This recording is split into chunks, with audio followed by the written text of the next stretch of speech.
Kieran's had a scan and he's got a grade 2 tear, which will be a couple of weeks. Is anybody else available who wasn't previously available for this game? Yeah, Harris is available. Obviously, his 3-game suspension has finished, so he comes into contention for tomorrow. What are your thoughts on what you've seen so far in these first 2 games? The lads have been brilliant. They've worked really hard. They've tried to embrace what we're trying to do. I think everybody can see that we need to strengthen certain areas without a question of a doubt. But the players who are here at the moment have been fantastic in their attitude and their commitment to put the effort and the work in. And like I said, they've played 2 games, almost a full match at Preston with 10 men, and they never stopped. And then the performance at Swansea, especially first half, was very, very good. And we've got to get through a period of very, very tough games now coming up, starting tomorrow with Stoke, and try and glean as many points as we possibly can until hopefully we get important players fit, important players back in the team, and maybe hopefully strengthening certain areas when the window opens. You were linked this week with Ahmed Musa, the former Leicester striker. What are the chances of getting somebody in the meantime who's maybe a free agent out there? No, we're trying everything to behind the scenes to try to get what we think will help us. To try and get players in who haven't been registered during this period is difficult. Most of the players are registered, but there might be players who are registered with other clubs or are doing stuff at the moment, who come out of contract when the window shuts and then reopens. So we are working hard to look to see what is available, and hopefully, fingers crossed, if we can manipulate and work the market well, then and if it's right, we'll try and do it. What are you expecting in this next game against your old club, Stoke? No, it's been a tough time over the past few years. There's a few managers passed in and out of those doors, and that happens. It's part of the evolution, really. I think of sometimes of clubs who have been relegated. It's a fabulous club. I've got so many great memories about what happened there, and I was very privileged, and I'll say this, to have worked for the Coates family.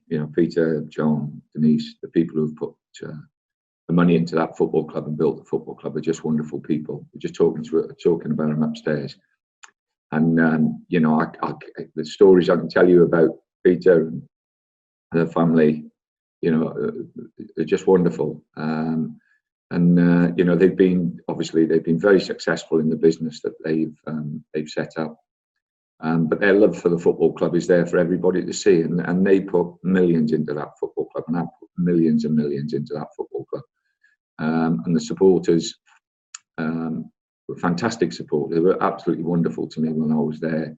The majority of them really, really appreciate the fact that they are fortunate to have such a wonderful owner and owners, that will always look after that club. This week it's been revealed that some fans will be allowed back into certain grounds, depending on what tier you are in. That there's a chance when you go to Norwich that there could be some Norwich City fans in that ground. Is that just generally good news that any fans can come in, or does it create any kind of an unfair advantage that some clubs can and some clubs can't? I think there's always going to be, and we've talked about the north-south divide. There's always going to be people who are going to be happy with it and not happy with it. There's going to be people who see it as a disadvantage. I just hope it's the next step towards eventually getting people back in stadiums. And if Norwich have got, 4,000 people in there when we play them, it's a big stadium, Norwich. It's 4,000 people going to make that much difference. It's hope and pray that it'd be nice before the end of the season that we can get Hillsborough reopened again, and we can get it or get as many people in there as we possibly can. But the most important thing is the health of the nation, and looking after the people who are vulnerable to this awful virus. Finally, from me, we're going to speak to Callum Paterson later today. Nearly a week on now. What do you make of the incident that happened at Preston North End, and have you had a chance to speak to Callum about it? No, not at all. I don't really want to get involved in that. I think it's what the lad did was ridiculous, really. And did he do it for Callum to react and then try and get the kid sent off? Did he? That's the only reason I can think he's done it. But it's ridiculous. It's something that shouldn't happen in professional sport. And fingers crossed, we won't see it again. I think Callum's reaction was absolutely fabulous by not reacting back to the lad. Paterson's been a big shining light here in the 2 games we've played. He's been outstanding for us, and he'll have a big part to play, I think, over the next few months for this football. Cheers, Tony. All the best this weekend. Top man, thank you.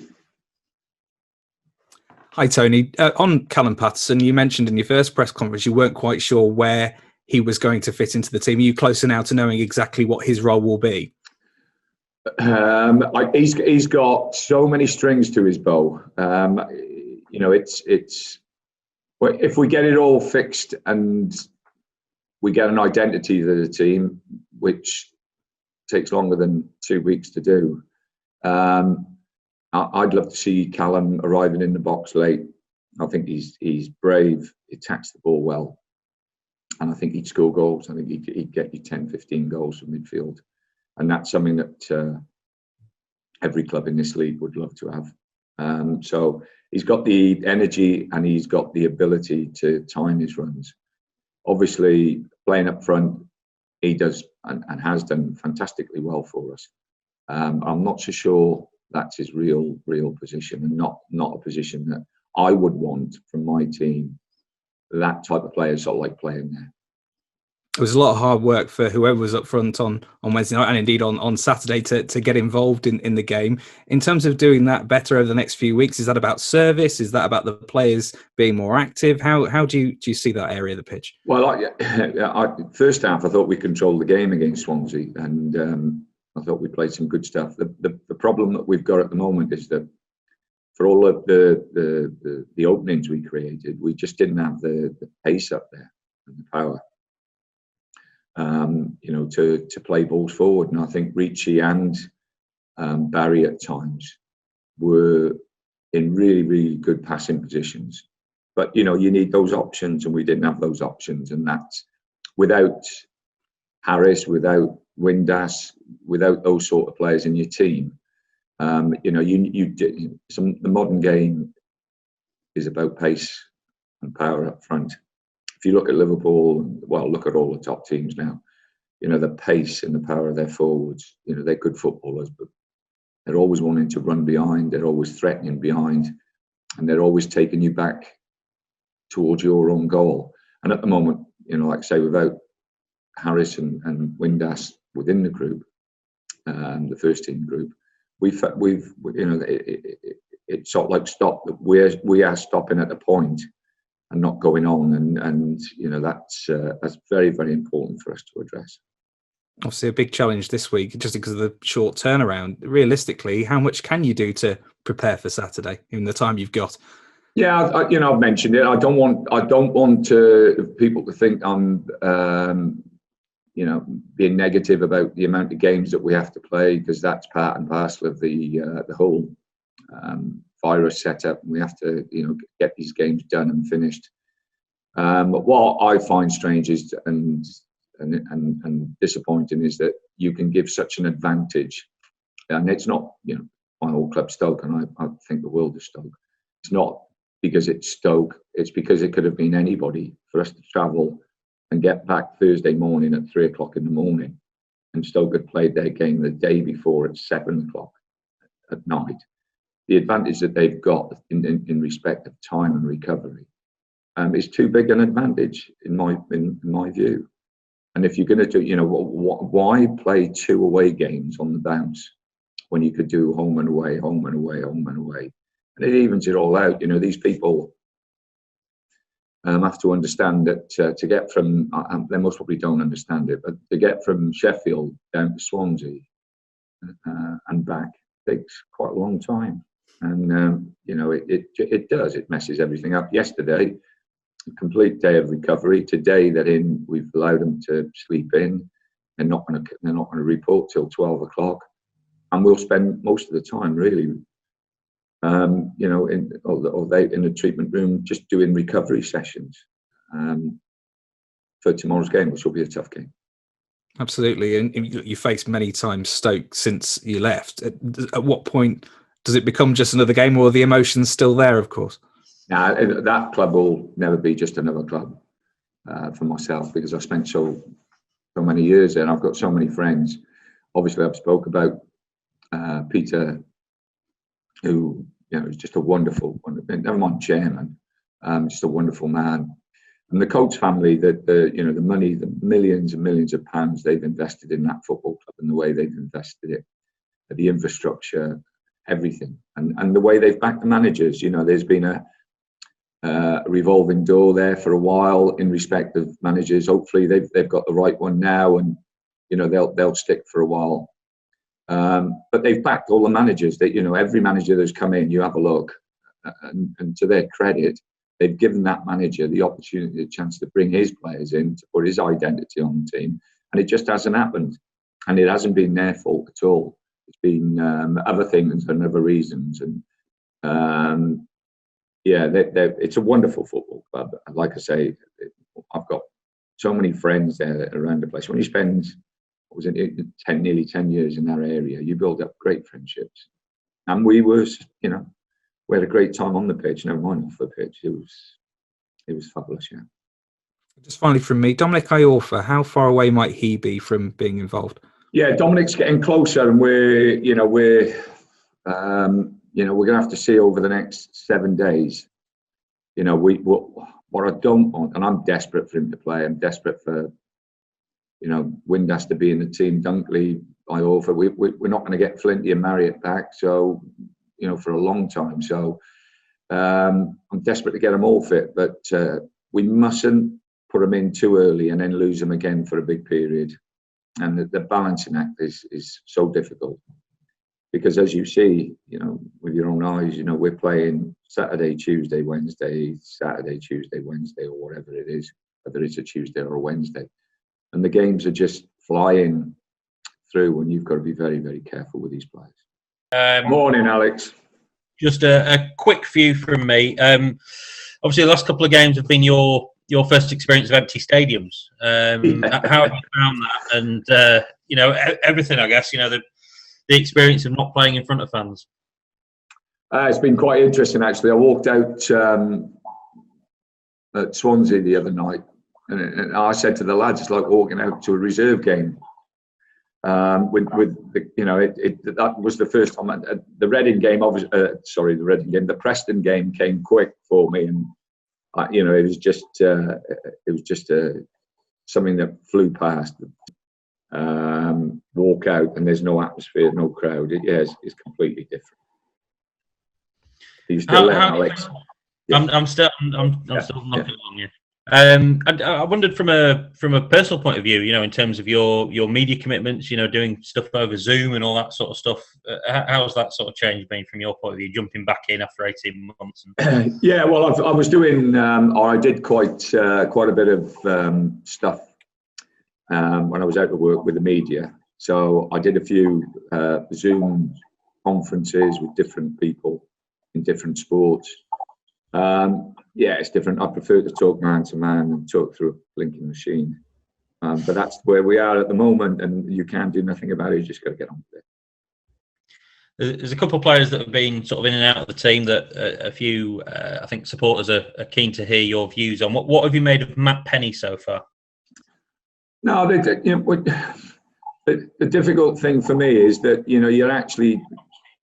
I've watched videos of the players who haven't played, and I've watched videos of players who haven't played, and I've watched videos and I've watched videos, and then I've seen them in training. What we've got to try and do for this period of time is try and get some consistency within the structure of the team. I don't like changing the team too much because I like them to grow into what we're trying to achieve.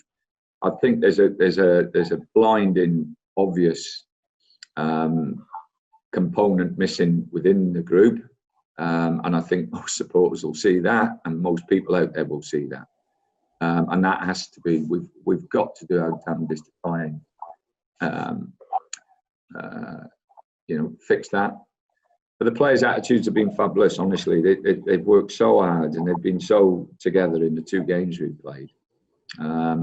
We've deserved most probably a little bit more than what we've got. But like I say, there's a weakness that we have to sort out, and hopefully, fingers crossed, that will be done over the next couple of months. You've mentioned Josh Windass a couple of times. Firstly, do you see him in this early stage as your sort of number one central front man, if you like, and how much of an opportunity do you have for the guys coming in the next couple of games?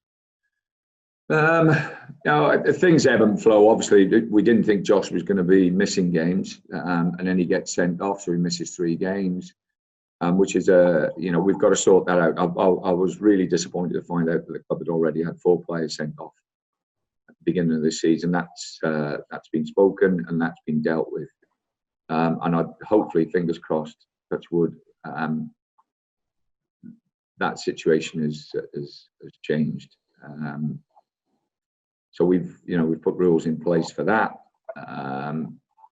And they have to understand they've got a responsibility to go out and play as hard as they can, but play fairly, not get involved with any of the officials, and not to do stupid things that cost not just them, but the team and the football club.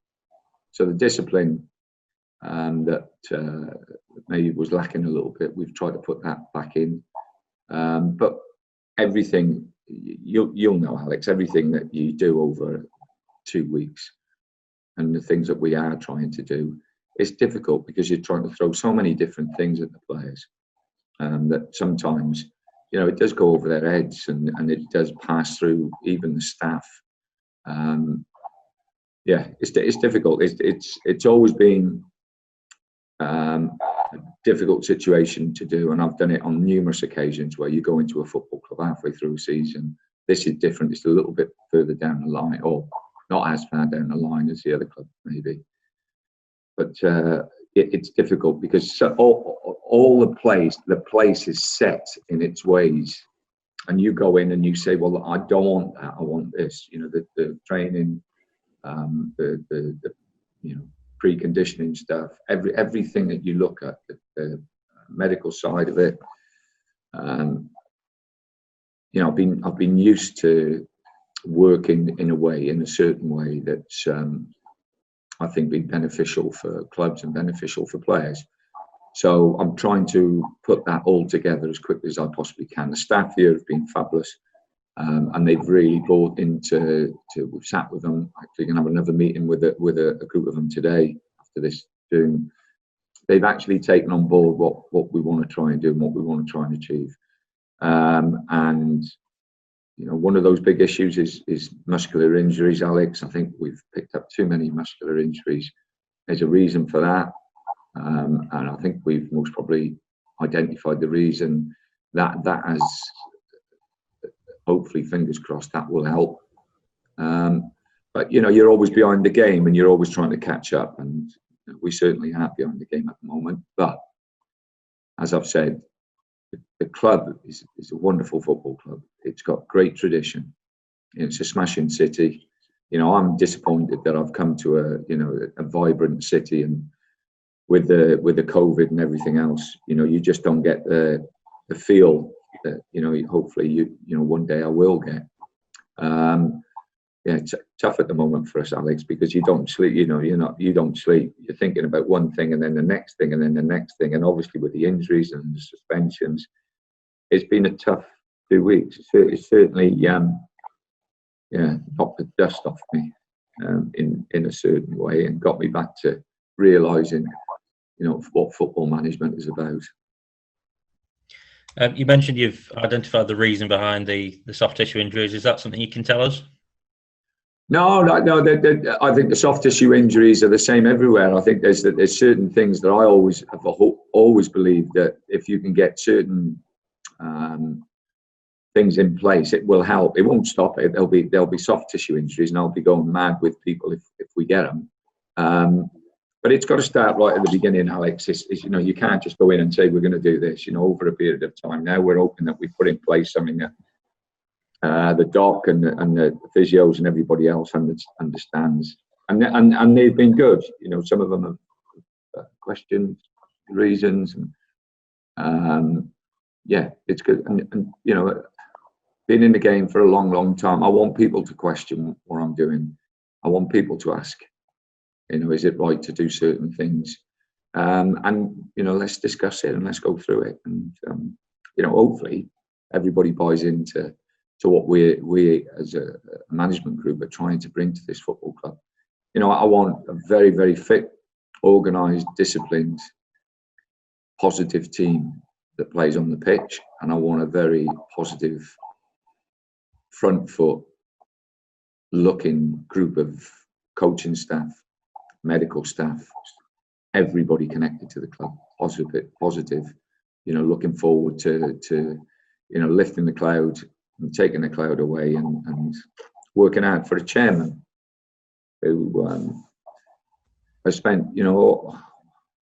I'm talking about Peter at Stoke City, but this chairman has put millions and millions of pounds into this football club, and I'm trying to get the place back and bring some sanity back to the football club, and give him a little bit of a respite, because I know with the amount of money he's invested in the club, I don't think he expected it to be in the position that it is in at this present moment.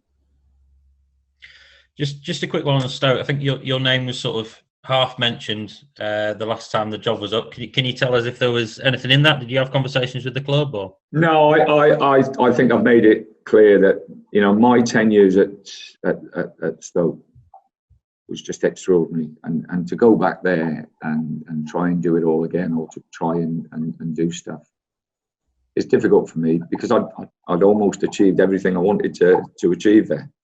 My friendship with the family is very good. My friendship with Peter is, I've got so much respect for him. And the supporters, I think the supporters enjoyed. We had our ups and downs. Every manager does with supporters, but to get cup finals, to spend that much time in the Premiership, the first 3 years there, the atmosphere at the Britannia in the Premier League was just extraordinary. I can't explain to people how they really pushed us on. And I'll say this: in the first 2 years, if we hadn't have had the crowd, if we'd have been in this position now in the Premier League, I'm not sure we'd have stayed up, because that crowd played such an important part. I don't think they realised how big a part they played.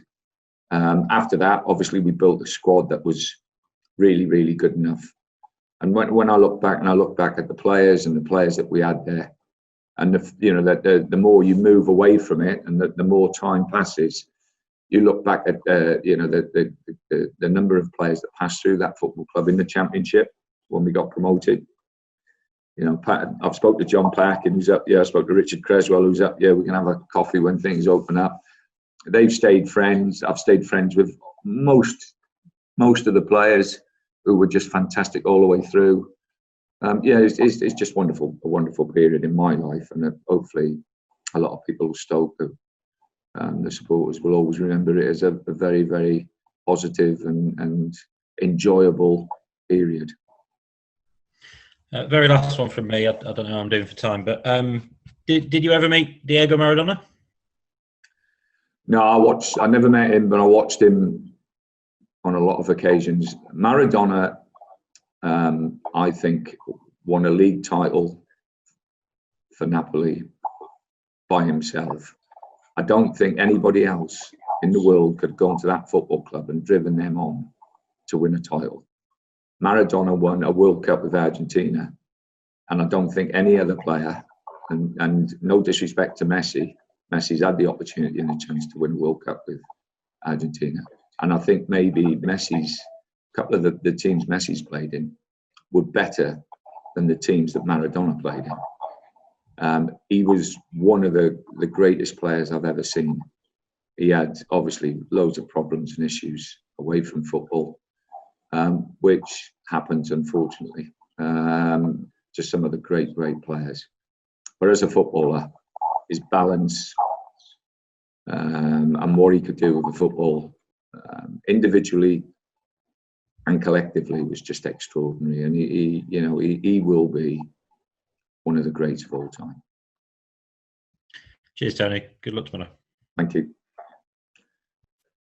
Morning, Tony. Sorry. It's Dom. It's Dom here from Yorkshire Live. Sorry, are you Hi, back Dom. now, Joe? I was literally just going to ask one question. Hopefully my internet plays ball. How's it going, Tony? Sorry about that. You go for it, Joe.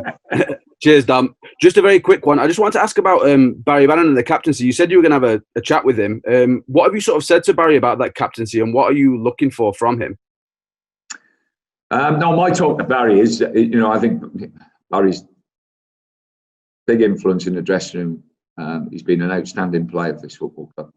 And what we want from Baz is to score more goals and create more goals with the ability that Barry's got.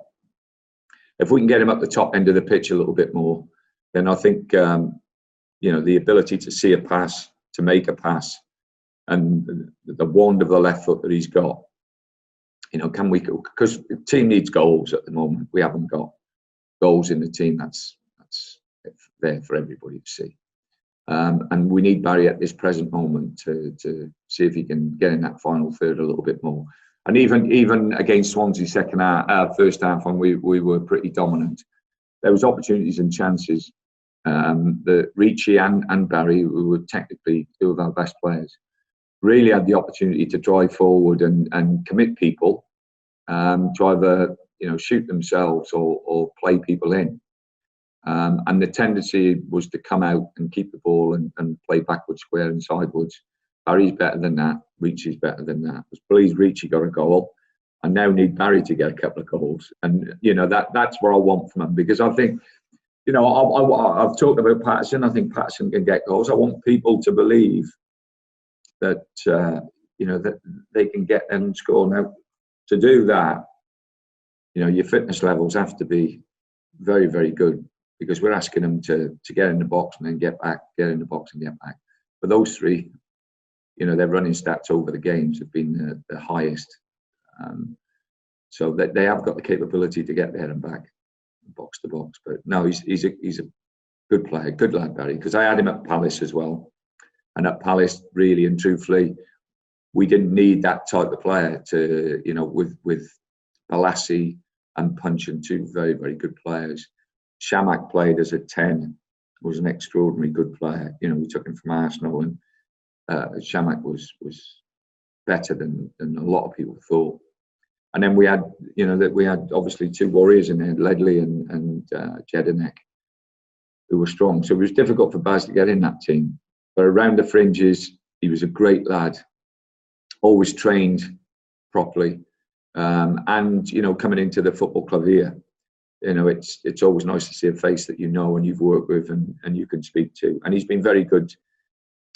We had a coffee the other day. He came and sat with us and had a bite to eat. And it's nice to get his view and his opinion of the football club. Perfect. Thanks very much. I'll pass you back to Dom. No problems. Cheers, Tony. Hi, Tony. It's been such a whirlwind 2 weeks for you. I mean, how are you settling in now to the city? Are you all set up and everything?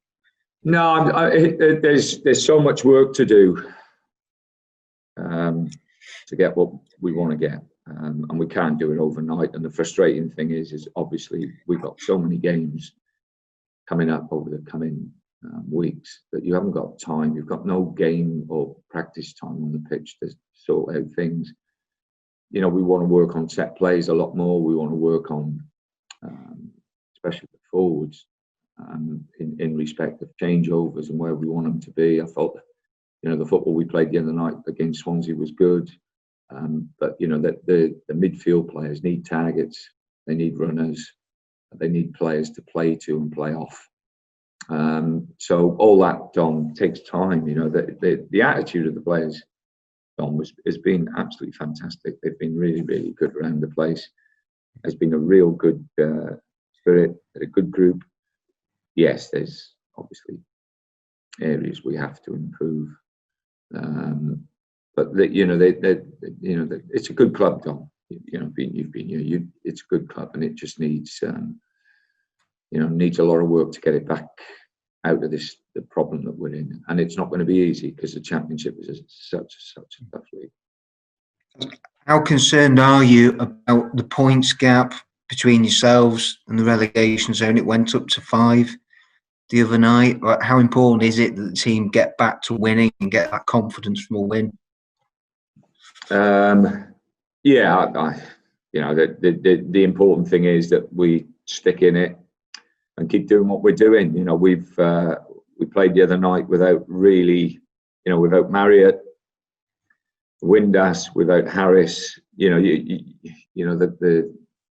And in 2 of those situations, the players have shot themselves in the foot and shot the team in the foot by being a little bit reckless. I wasn't here when Harris was sent off, but I don't. I can't condone him, but Windass's challenge was a poor challenge. And the three games are harsh, but you couldn't complain about it. Really don't. Where are the threats from Stoke, and what have you made to their start to the season? They're there or thereabouts, and you'd expect them to be. I think they've got a very strong squad. The manager's quite happy to chop and change. I think he's settled the club down. I think there's a growing expectation that they could be this year in with a very, very good shout of being in the top 6. And I think when you look at the group, they've got, for this league, they've got a strong enough group to, if they get a fair wind, to do that, to be a top 6 side. So it's going to be a tough game for us. Tough game.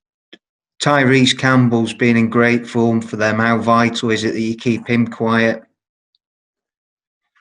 Yeah, we like I say, we haven't had a lot. I'm looking at my watch now. We haven't had a lot of time to even talk about how Stoke play and how they don't play and the players that they've got because of the short turnover, Dom. It's going to be, every game in this league is a tough game. Every game that you play, you come up against strengths and weaknesses of different teams.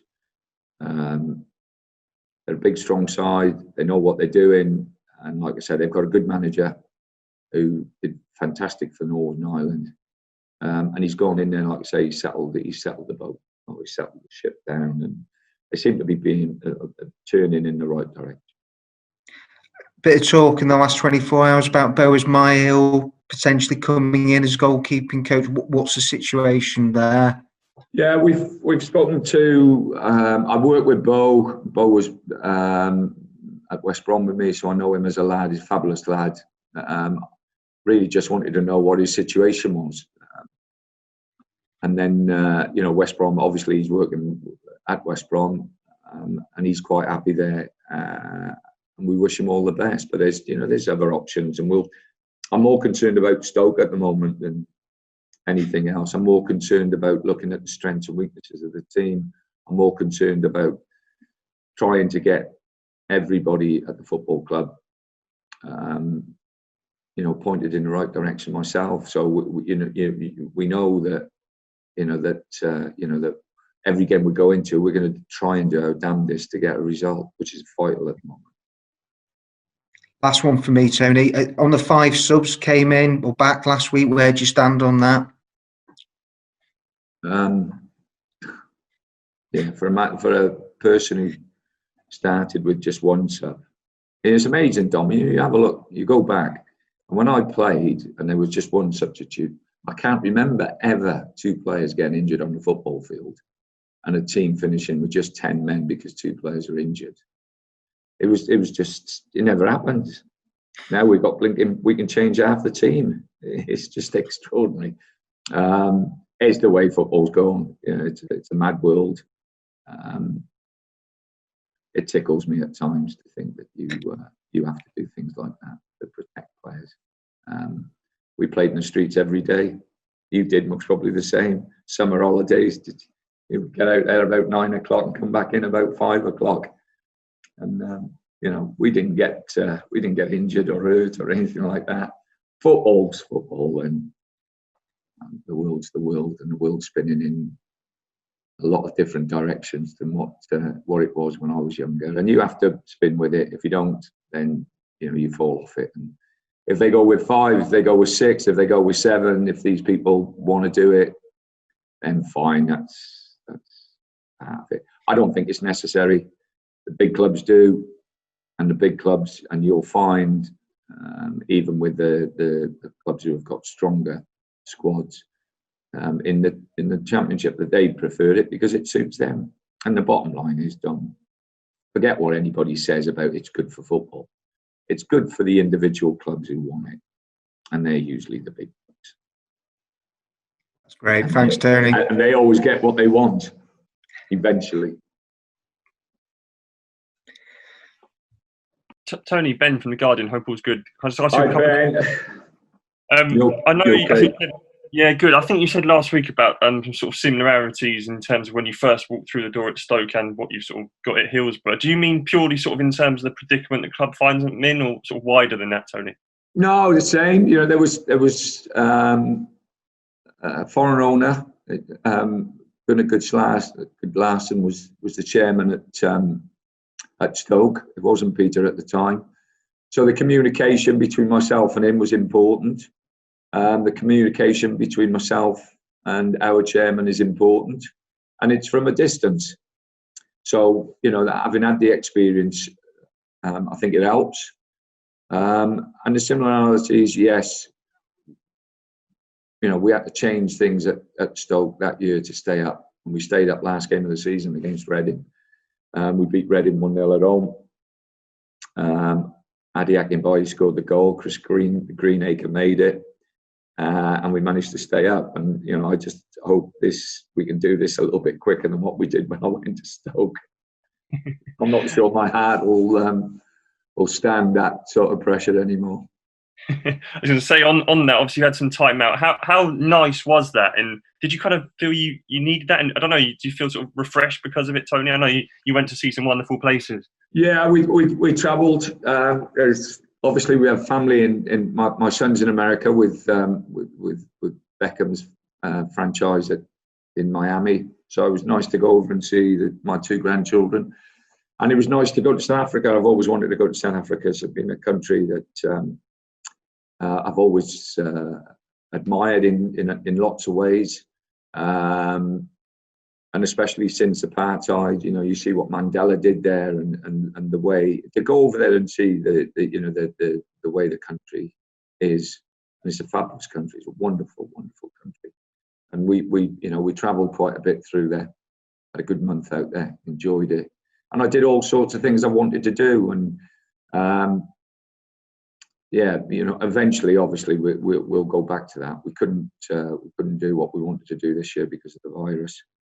But I want to travel. I know my wife does as well. We want to travel and see different places. We're very, very keen to do that while we can. But this was a great opportunity. It's a great football club. You know, it's one of the great traditional football clubs in the north of the country. Wonderful city. And the opportunity of just, you know, I don't usually do easy jobs. The opportunity of coming in here and shaking it and trying to turn it around and push it in the right direction. Yeah, it was a challenge. I thought, well, I've, you know, given a fair wind, you know, I can achieve that. And you know, like I say, the chairman's been very good, very, very open and honest with me about the situation. And, you know, it'd be lovely to do it for him. He's a chairman who's put, again, his own money into this. It's over, what was it, £350 million. And it's an extraordinary amount of money. So yeah, if I can do it for him, I'll be absolutely delighted.